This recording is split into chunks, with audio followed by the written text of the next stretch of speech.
యేసు ప్రభు యొక్క జీవము కలిగిన నామమందు, మహిమాన్వితమైనటువంటి నామమందు, అధికారము కలిగినటువంటి నామమందు, పాపికి రక్షణార్థమైన నామమందు మీకందరికీ ప్రేమపూర్వకమైన వందనాలను తెలియజేస్తున్నాను. దేవుని ప్రియ బిడ్డలారా, సంసోను జీవితాన్ని గురించి గత కొద్ది వారములుగా మనం ధ్యానిస్తున్నాం. అనేక జీవితాలను దేవుడు పలకరిస్తున్నందుకు దేవునికి వందనాలు చెల్లిస్తున్నారు. అనేక మంది ఆత్మలలో దేవుడు ఉజ్జీవాన్ని తెస్తుండగా దేవునికి వందనాలు చెల్లిస్తున్నారు. పాపం అనగా ఏమి, పాపం యొక్క భయంకరత్వం అనగా ఏమి, పరిశుద్ధాత్మ పరిచర్య అనగా ఏమి, వివిధ కోణాలలో ప్రభు మనతో మాట్లాడుతుండగా దేవునికి నిజంగా వందనాలు చెల్లిస్తున్నారు.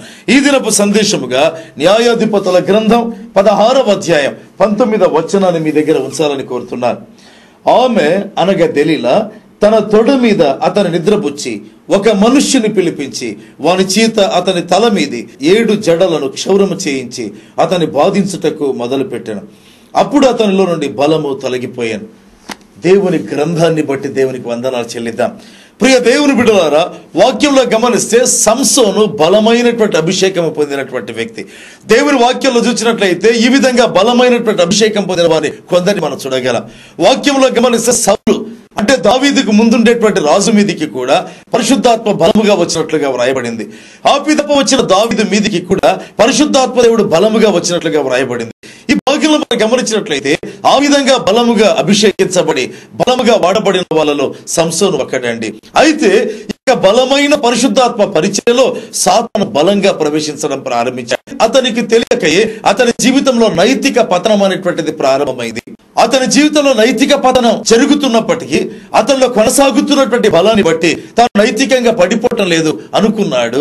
ఆ విధంగా తన జీవితం కొనసాగింది.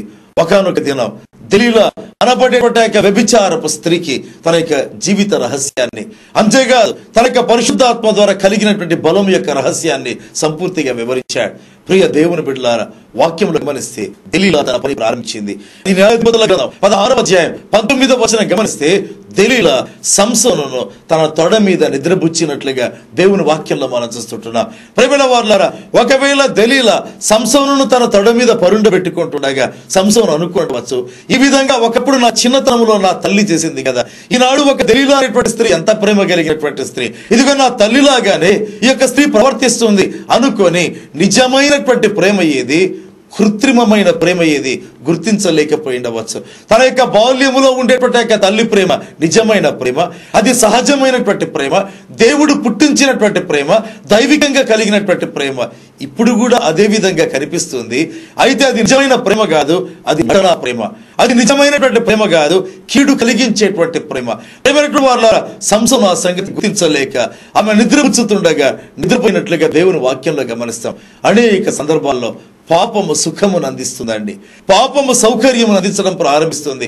ప్రతి విధమైన కంఫర్ట్, ప్రతి విధమైనటువంటి నెమ్మదిని కలిగించేటువంటి సదుపాయములు ఉన్నాయా అన్నట్లుగా పాపము తన యొక్క సాధనాలను చూపడం ప్రారంభిస్తుంది. వాక్యంలో గమనిస్తే న్యాయాధిపతుల గ్రంథం 16వ అధ్యాయం 5వ వచనంలో ఫిలిస్తీయ సర్దారులు వచ్చి మొదట దెలీలాతో ఏమన్నారంటే, ఇదిగో సంసోను యొక్క గొప్ప బలం ఎక్కడుంది ఎవరికి తెలియటం లేదు, ఇది మామూలు శక్తి కాదు, ఇది దైవిక శక్తి, కాబట్టి బలం ఎక్కడుందో కనుక్కోవాలి, నీవు అతనిని లాలన చేసి అతని మహాబలం ఎక్కడుందో చెప్పమన్నారు. ఎవరంటే ఈ దెలీలా లాలించేటువంటిది. ప్రియమైన వారులారా, ఎవరండి లాలించేది?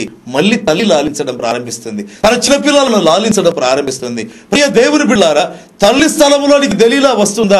నాకు అనిపిస్తుంది సంసోను కనిపించవచ్చు. ఎంత ప్రేమ కలిగినటువంటి స్త్రీ. అందుకే మొదట వచ్చినటువంటి ఆ యొక్క వేశ్య దగ్గరికి కేవలం కొన్ని గంటలు ఉండి వెళ్ళిపోయాడు. ఇప్పుడు ఈ స్త్రీతో జీవించడం ప్రారంభించాడు. కారణం ఆ ప్రేమ నిజమైన ప్రేమ కాదు అని గుర్తించలేకపోయాడు.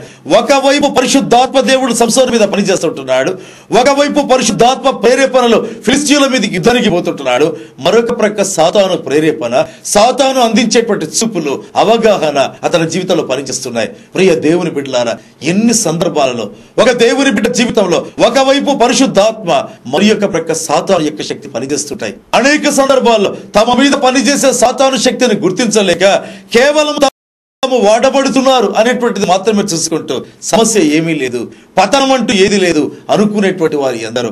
బైబిల్లో గమనిస్తే మొదట ఈమె లాలించేటువంటి స్త్రీ, ఆ పిదప తొడ మీద పరుండబెట్టుకున్నటువంటి స్త్రీ. మొదట ఆమె పరిచర్య అంటే సంసోనును పడగొట్టేటువంటి పరిచర్య, మహా గొప్ప దైవ సేవకుని పడగొట్టే పరిచర్య లాలనతో ప్రారంభమైంది. ఆ పిదప గమనించినట్లయితే దేవుని ప్రియబిడ్డలారా, తొడ మీద పరుండబెట్టినట్లుగా నిద్రపుచ్చినట్లుగా వ్రాయబడింది. అవునండి, ఈ లోకంలో నిద్రపుచ్చేది తన చంటి బిడ్డను ఒక తల్లి నిద్రపుచ్చుతుందండి. చూస్తే అంత తల్లిలాగానే కనిపిస్తుంది, అంత అదే విధమైన ప్రేమ కనిపిస్తుంది. అయితే లోపల దాగి ఉంది అతి భయంకరమైన క్రౌర్యం. న్యాయాధిపతుల గ్రంథం 16వ అధ్యాయం 18వ వచనాన్ని గమనిస్తే, ఆ యొక్క ఫిలిస్తీయుల సర్దారులు రూపాయలు చేత పట్టుకొని రాగా ఈ యొక్క స్త్రీ సంసోనును తొడ మీద నిద్రపుచ్చడం ప్రారంభించింది. ఏంటి ఆమె ప్రవర్తన వెనుక ఏముంది? ఆమె ప్రేమ వెనుక ఏముంది? భయంకరమైనటువంటి ఆర్థిక వనరుల వ్యవహారాలు, వ్యాపార వ్యవహారాలు చోటు చేసుకుంటున్నాయి. అక్రమమైన వ్యాపార వ్యవహారాలు చోటు చేసుకుంటున్నాయి. అయ్యో ప్రియ దేవుని బిడ్డలారా, ఇది అనేక మంది యవ్వనస్తులు, అనేక మంది నిజమైనటువంటి ప్రేమ ఏది కనుక్కోలేక కృత్రిమమైన ప్రేమ, పాప పంకిలమైనటువంటి ప్రేమను చూచి అదే నిజమైనటువంటి ప్రేమను చెప్పి ఆకర్షితులవుతూ నిజంగా పడిపోయేవారు లక్షలు కాదండి, కోట్ల సంఖ్యలో ఉంటున్నారు. దేవుని